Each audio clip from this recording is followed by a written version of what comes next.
La vraie liberté, c'est la capacité de sortir de l'asservissement qu'on a à notre partie animale. Et malgré moi, tink, ça sort. Crétin fini. Chez les goïms, la liberté, c'est « mais je dis ce que je veux ». Un esclave d'un roi, c'est un roi. Tu deviens roi. Roi sur toi-même. Tu comprends c'est quoi le cœur de l'homme? Moi et pas l'autre. Kindergarten, le jardin d'enfants. Des gosses qui n'ont aucune maîtrise de leur partie animale.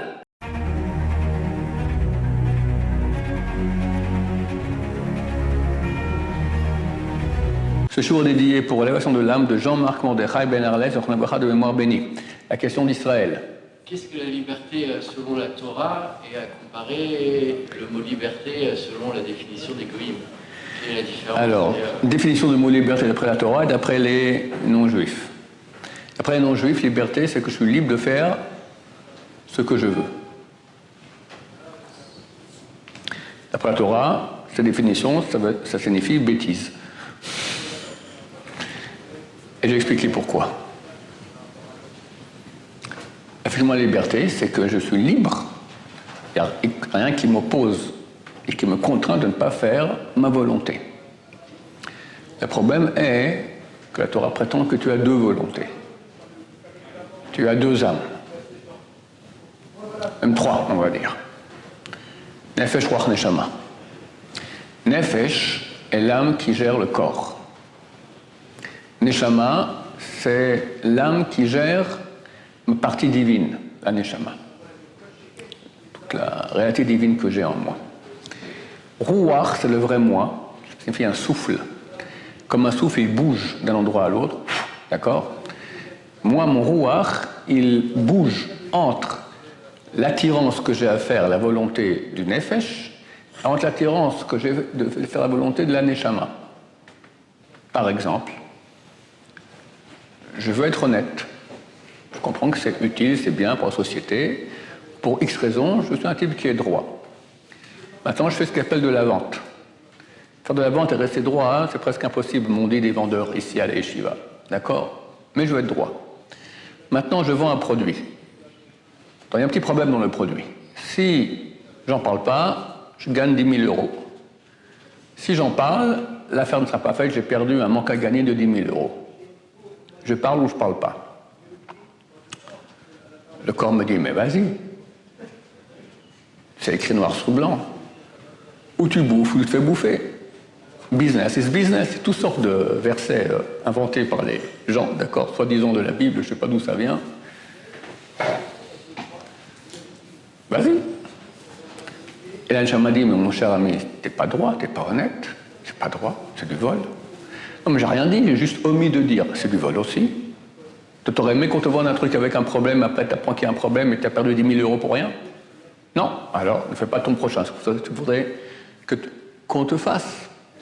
Donc, il y a deux volontés.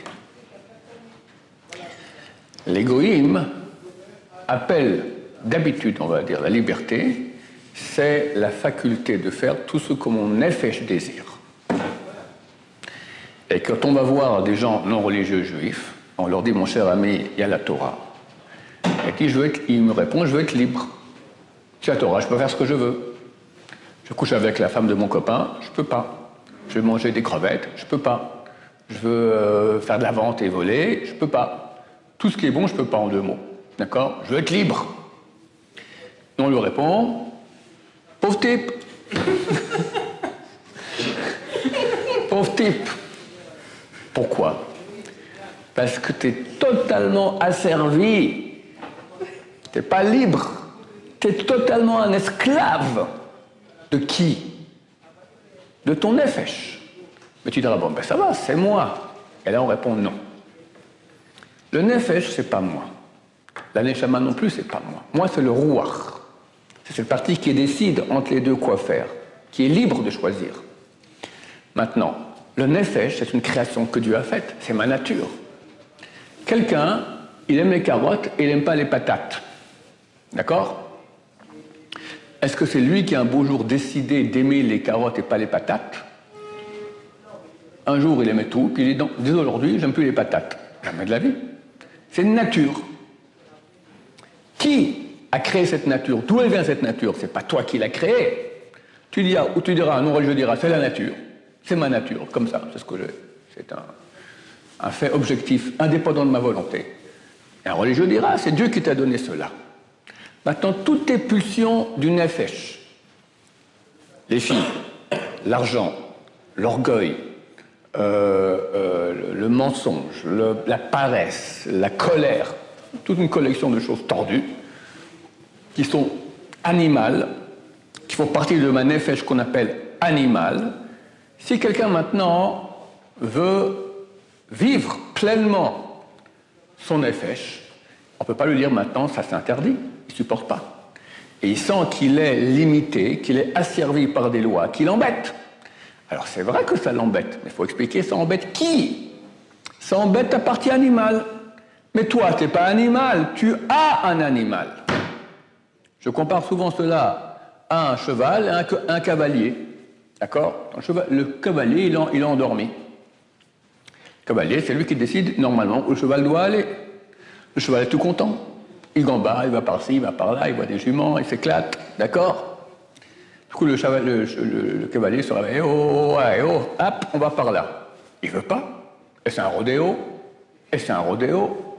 Donc, si le cavalier il est solide, il va maintenir son cheval et pour finir, il va utiliser son cheval pour aller dans la voie dans laquelle il veut aller. Ça, c'est la liberté.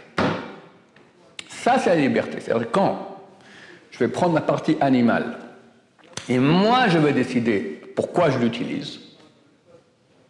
Et quand je le laisse faire, il ne faut pas tuer non plus l'animal, d'accord? Mais c'est moi qui gère.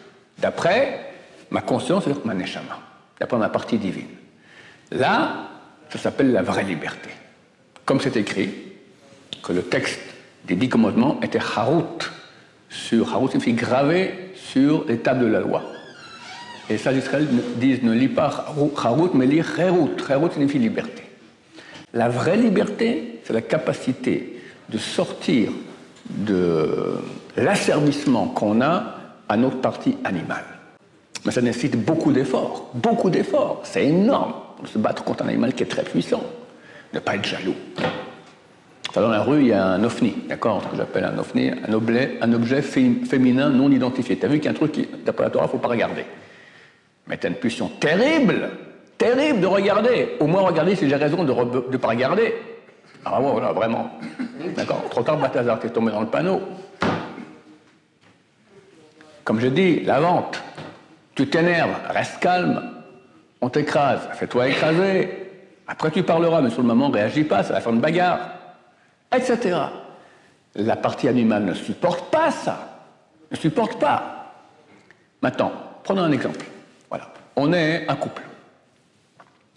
Maintenant, ma femme est énervée, elle dit un truc qui me déplaît. Je sais que si je réponds, on part en cacahuète. C'est fini pour une semaine, on se fait la tête. Alors je me dis, tais-toi. Et malgré moi, tink, ça sort. Crétin fini. Qu'est-ce qui s'est passé? La tête, elle a bien compris. Et puis ça part en cacahuète. Évidemment, elle réagit, je réagis. On finit avec, comme on se ping-pong, on finit en missile balistique. Qu'est-ce qui s'est passé? Ma conscience comprend que là, la chose à faire, c'est se la fermer. Mais le corps, la partie animale, ne supporte pas, et ping, réagit. Alors, chez les goïms, la liberté, c'est mais je dis ce que je veux. De penser, parce que vous parlez au niveau physique, moi je parle plus au niveau spirituel. Au niveau de ma liberté de penser, ma vie spirituelle. C'est quoi la liberté de pensée spirituelle? C'est quoi? C'est-à-dire, si je pense à des choses, ah non, il ne faut pas que tu penses comme ça, parce que si tu penses comme ça, ça veut dire que, en fin de compte, c'est pas le bon angle de penser. Ça change rien, que ce soit au niveau du corps. En fait, même dans la pensée, en fin de compte. Je dis maintenant aussi, c'est quoi? Il faut que je le regarde lui positivement, même s'il a fait une pure faute. C'est pas grave, pense pas comme ça, il faut que tu penses bien comme. Vous voyez? Donc toi, tu dis maintenant que ta question ne concerne pas. Dans la liberté presque de penser. Donc tu dis maintenant, je ne parle pas du corps. Enfin, dans ta question, tu parles de la liberté de penser au niveau de la pensée. Ouais. Et moi, je réponds, c'est exactement la même chose. Je vais expliquer pourquoi. Parce que du même qu'il y a des lois qui doivent gérer mon corps, Et moi, maintenant, avec mon rouar, c'est-à-dire ma vraie âme, je dois décider maintenant que mon corps va agir en fonction de la neshama, du désir de Dieu, et pas en fonction du désir de l'animal qui est en moi. C'est ça qui me rend libre, parce que du moment que je suis asservi, c'est marqué, je finis le développement, après je vais arriver à ta question.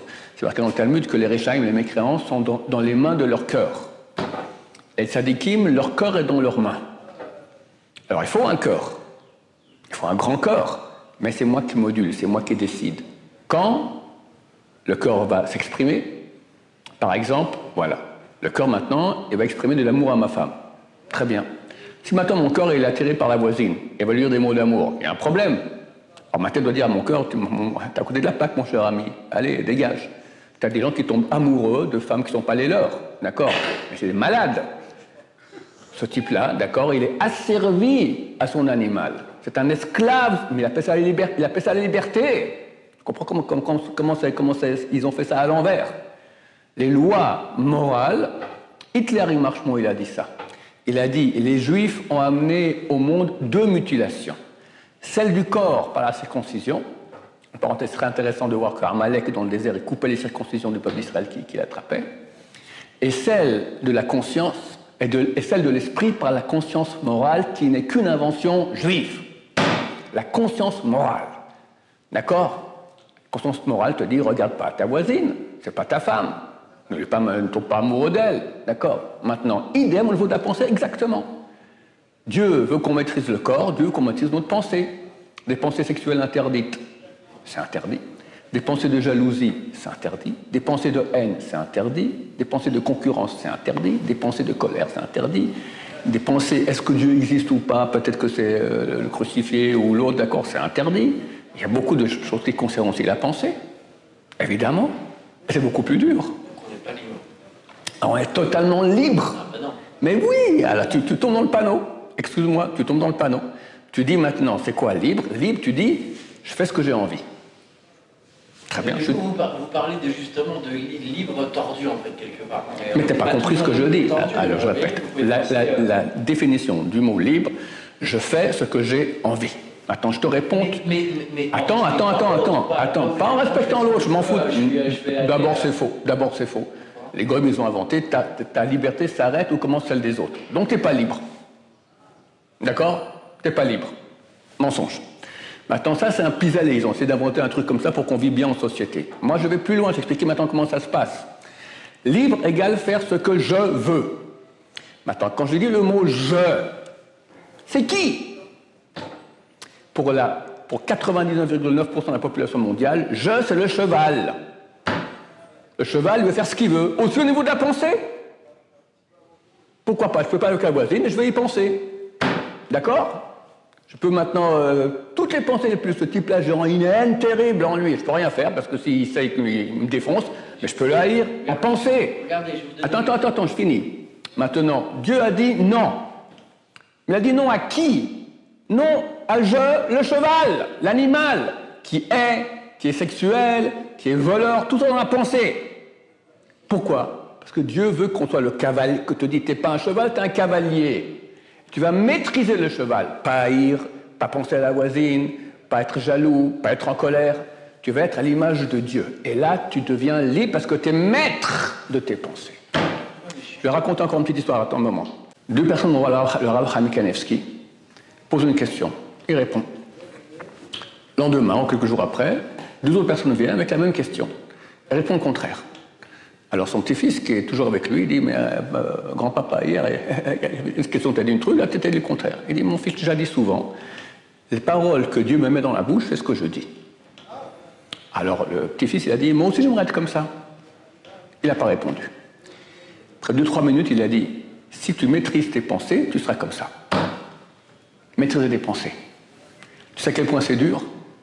Chaque homme sait à quel point on peut être assailli de pensées sexuelles. D'accord? Attends, la pensée vient. Je vous dis tous à tout maintenant, que personne ne pense à une banane.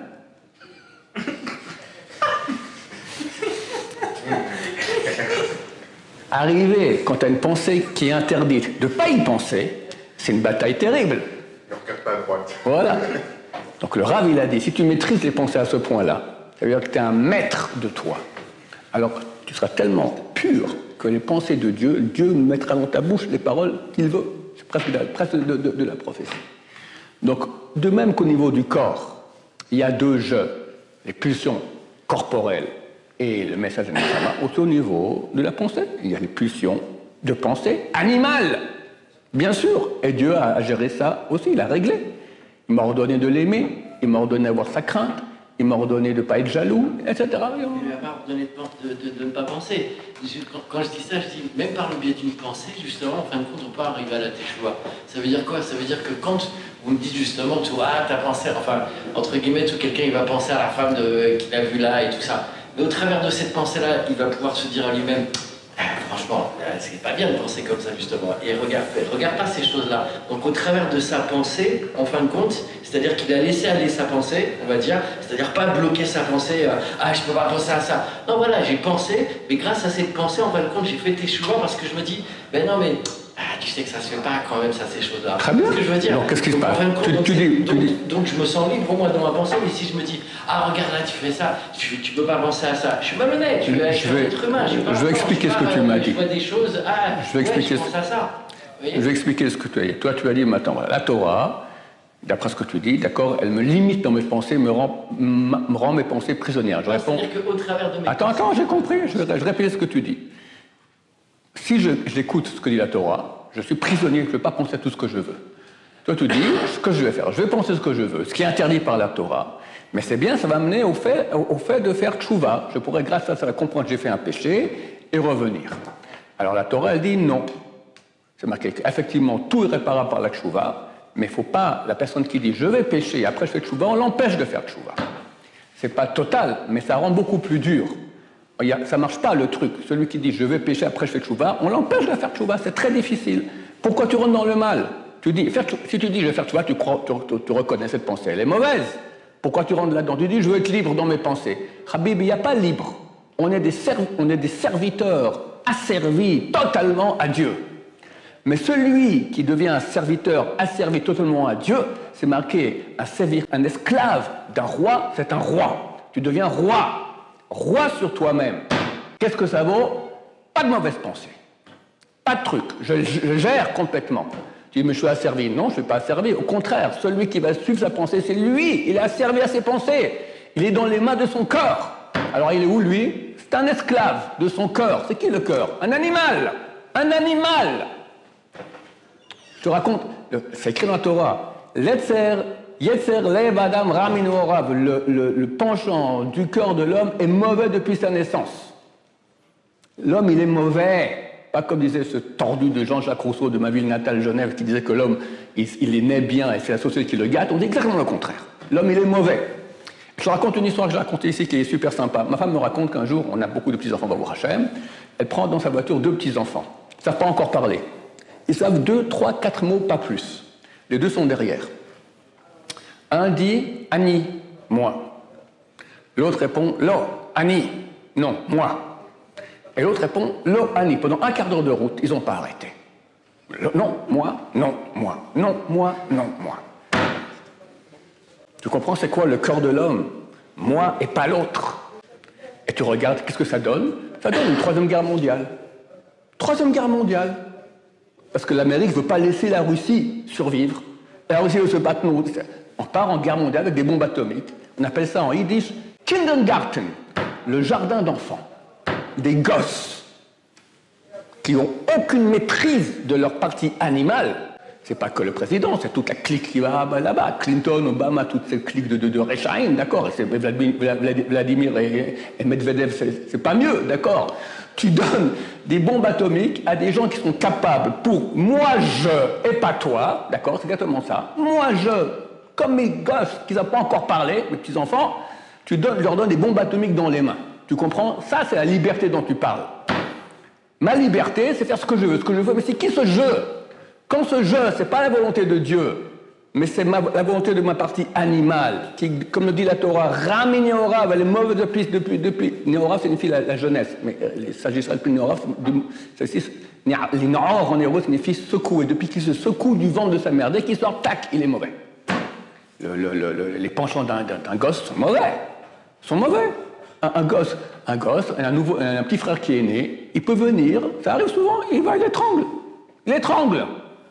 Ça arrive des choses pareilles, parce que c'est la nature animale de l'être humain. Dieu qui veut notre bien nous dit tu vas maîtriser cette nature et tu seras toi le boss de toi-même. Et ça, c'est la liberté. Il n'y en a pas d'autre. Mais c'est vrai que pour y arriver, on doit se soumettre à des lois de Dieu. Mais quand tu te soumets à ces lois de Dieu, tu deviens un Dieu. Tu deviens un roi. Et quelqu'un de plus libre que le roi, ça n'existe pas. Tu es libre et tu as un pouvoir après beaucoup plus grand. Regarde, Reb Chaim disait un mot, ça se réalisait. C'est à quoi tu réponds? Que vous voyez comme la liberté comme quelque chose de mauvais, alors que la liberté, elle peut être quelque chose de presque de salvatrice quand on ne cherche pas du mal, quoi. Enfin, on ne cherche pas toujours du mal. T'as mal compris ce que je dis. La liberté, elle est très bonne. C'est pas, je recherche entre guillemets liberté, c'est-à-dire, mais pas pour faire du mal à l'autre. Je suis pas. La liberté de qui? Presque équilibré, quoi. La liberté de qui? Attends, on parle ici, c'est un dialogue de sourds. Tu parles de la liberté de qui? Je fais des choses qu'il faut. Attends, excuse-moi, Israël, t'entends pas ce que je dis. Je dis maintenant. La liberté, je répète, parce que c'est un dialogue de sourds. La liberté, c'est la liberté de faire ce qu'on veut, ce que je veux. Je te parle pour la question. Sans faire mal à l'autre. Sans faire mal à l'autre. C'est qui ce jeu? C'est qui ce jeu dont tu parles? C'est qui? Qui? Hein? C'est quoi ton être? T'as deux êtres en toi, Habibi. Réveille-toi. T'as deux êtres en toi. Tu t'es réveillé ce matin? Je t'ai réveillé. T'aurais pas voulu rester encore un peu plus dans le lit? Moi, oui. D'accord? Mais mon être, il m'a dit, tu te lèves. Alors, il y a une partie qui reste au lit, une partie qui veut se lever. Alors quoi, je suis schizophrénique? On a tous deux parties en nous. Et à chaque seconde de la vie, il y a, presque chaque seconde de la vie, il y a deux personnes qui agissent, qui me disent, fais ci, non, fais ça. Et toi, tu dis, non, liberté. Très bien, liberté. Mais de qui, de quoi? De lui, de l'animal ou du divin? Il n'y a pas au milieu. Il n'y a pas au milieu. Qui maintenant veut être libre? Quand tu diras, moi, ma liberté, comme dit le monde entier, dit, d'accord, moins 0,01% de la population, d'accord, dit, pour moi, la liberté, c'est faire ce que j'ai envie, d'accord, ce G apostrophe qui a envie, c'est l'animal qui est en lui. Maintenant, pas toujours. Des fois, il va aller au musée, regarder des beaux tableaux. Ça va, il n'a pas fait de mal à personne, d'accord. Et encore, aujourd'hui, il y a beaucoup de tableaux porno aussi, d'accord. Mais je sais pas, il veut aller écouter Mozart. Allez, pas de problème, d'accord. D'accord avec toi. Mais très souvent, ça ne s'arrête pas là. Il y a beaucoup plus. Alors, une liberté qui ne touche pas ce que la Torah, ce que Dieu autorisera, vas-y, t'as aucun problème, ça rentre dans le cadre de ta liberté. Mais quand Dieu dira stop, non. Alors, un non-religieux dira, vous vous empiétez dans ma liberté. Moi, je réponds au contraire, je te donne la liberté. C'est pas charout, c'est cherout. Liberté est écrit, parce que si toi, ce que tu appelles maintenant, qu'on te limite, on limite l'animal. Et moi, je dis, sois pas animal, sois divin. Tu vas gagner beaucoup plus. Tu seras libre. Tu es libre d'être divin. Et divin, c'est être. Donc, la liberté dont tu parles, il faut voir qui parle. Qui parle? Le problème, c'est qu'il y a deux jeux et une seule baffe. D'accord? Un haut-parleur. Il y a deux micros. Et un seul cheval qui dit, cui, d'accord, je sais pas comment il dit, d'accord? Et le cavalier qui dit, qui parle? Très, très souvent, c'est le cheval qui parle. Très souvent. Baruch Adonai, l'olam amen v'amen.